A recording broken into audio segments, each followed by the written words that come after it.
Have you ever found yourself in a situation where you're surrounded by people and their words feel like a slow torture? Some of them make you want to take a nap, others make you question your life choices, and a few make you wish you could vanish into thin air. You know the feeling, right? It's like, oh why was I born into this conversation? Well, today, we're diving headfirst into that exact dilemma, how to ensure you're never that person. And if, by any chance, you suspect you might occasionally be that person, don't take it personally. We're all here to learn and improve, including me. So, stick around. You might discover some valuable tips for your next chat. With that said, let's dive straight into the fascinating world of how to not be boring.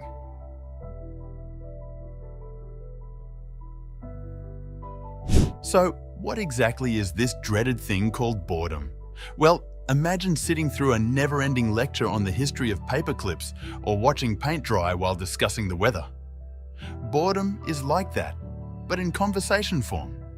It's when the words coming out of someone's mouth fail to spark your interest and you start daydreaming about more exciting topics like travel adventures or your favorite hobby. But why is it crucial to steer clear of being boring? Think about it. When you're perceived as boring, it's not just a minor hiccup in social situations. It can hit you where it hurts the most: your relationships, networking opportunities, and personal development.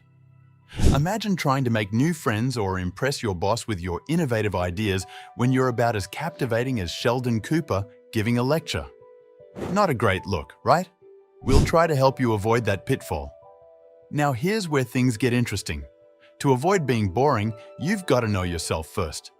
Take a moment to reflect on your interests, passions, and what makes you unique. Maybe you're a movie buff, a history enthusiast, or an aspiring chef. Embrace these passions and let them shine in your conversations. After all, passion is contagious, and when you talk about what excites you, others will feel that energy too. But before you get too excited, hold on. Knowing yourself is only half the battle. The other half is understanding your audience. Picture this: you wouldn't talk about the Kardashians to a group of science nerds, would you? That's where knowing your audience comes in. Whether you're chatting with friends, colleagues, or strangers, tailoring your conversations to their interests and preferences will make you a conversation wizard. It's like serving your favorite dish at a potluck. Everyone gets a taste of something they love. All right, now that we've laid the foundation, it's time to dive into the meat of the matter. How to become the life of conversation, the master of engagement, the ultimate non-boring conversationalist. So, grab your notepad or open your mental checklist, because here are 7 tips that'll have you captivating audiences like a pro. Listening is an art, they say, and boy, are they right. It's not just about hearing words, it's about making a genuine connection. Imagine this: you're at a family gathering and you start talking about your recent hiking trip. You're sharing your enthusiasm, the breathtaking views, and the adrenaline rush of conquering a challenging trail. As you speak, you notice your cousin Sarah, fully absorbed in what you're saying. She maintains eye contact, offers a nod of acknowledgement, and asks open-ended questions like, "What was the most exhilarating part of your hike? How does that make you feel?" Valued, heard, and connected, right? That's the power of being a good listener. It's about more than just not interrupting. It's about showing that you genuinely care about what's being said. By actively listening, you create a bridge between yourself and the speaker, fostering a deeper connection and making your conversations not only engaging, but also memorable. All right, folks, let's talk about storytelling, the secret sauce of captivating conversations. No need for complicated plots or a master's degree in literature. We're keeping it simple. Imagine watching Spielberg's classic, E.T. the Extraterrestrial. What makes it so special?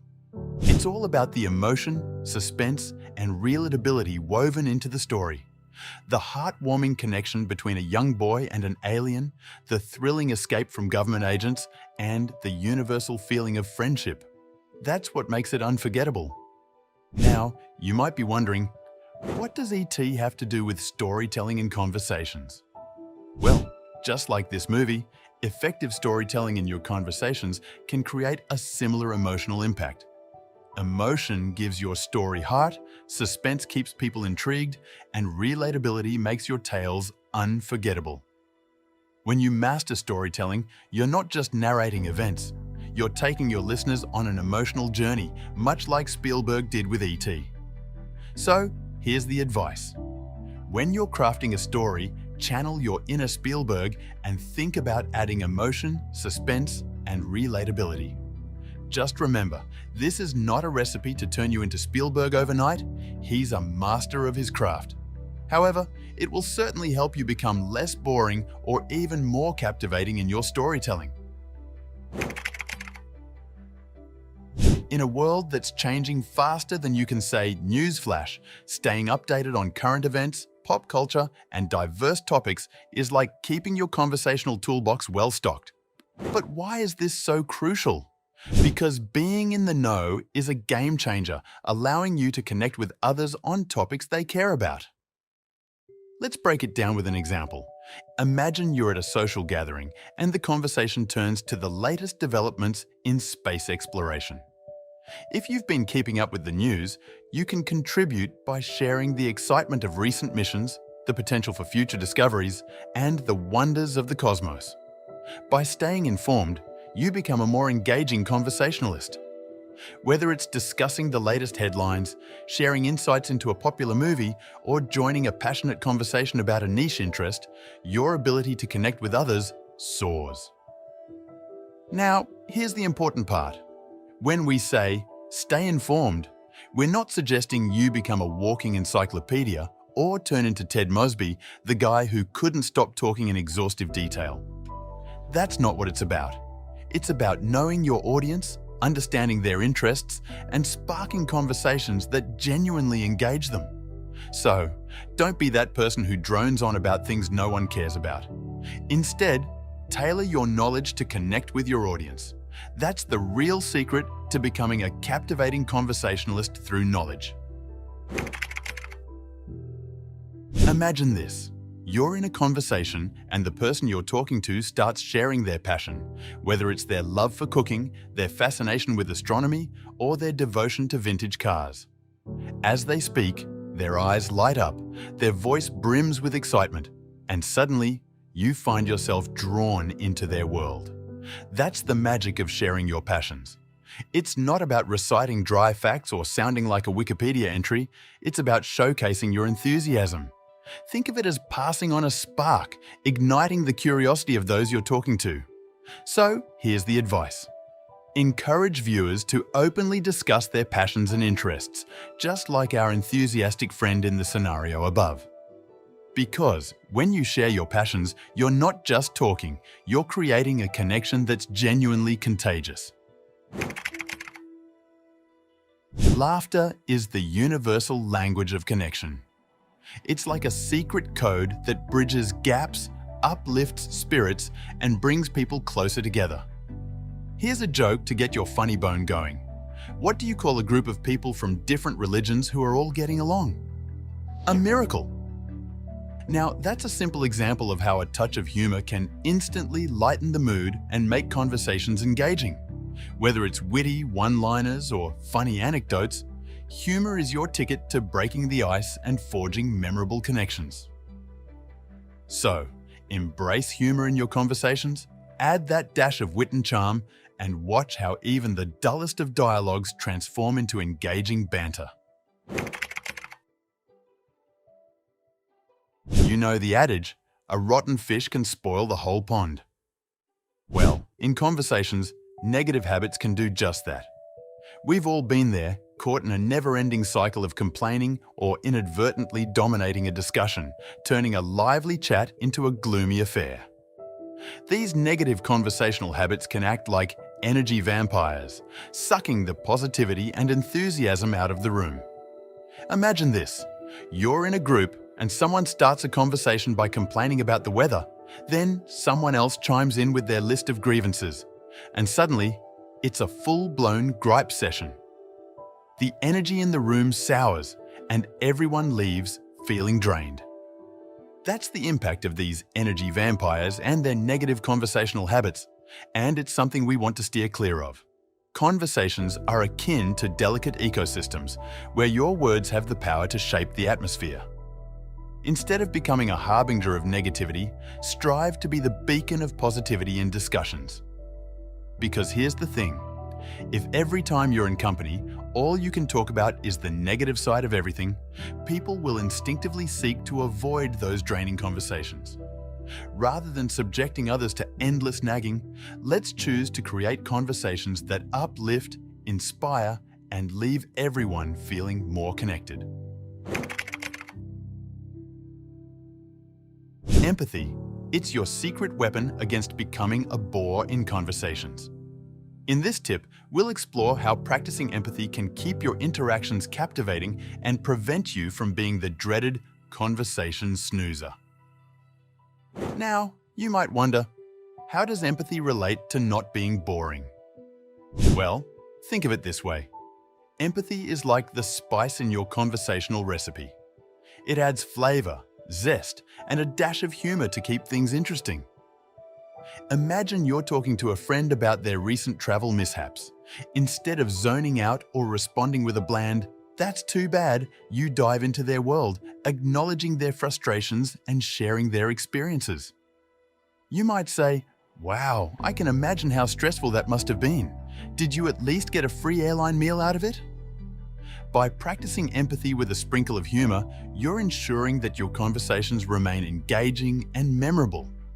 It's the key to avoiding the label of being boring and instead becoming a captivating conversationalist. Let's practice. Ever heard of an elevator pitch?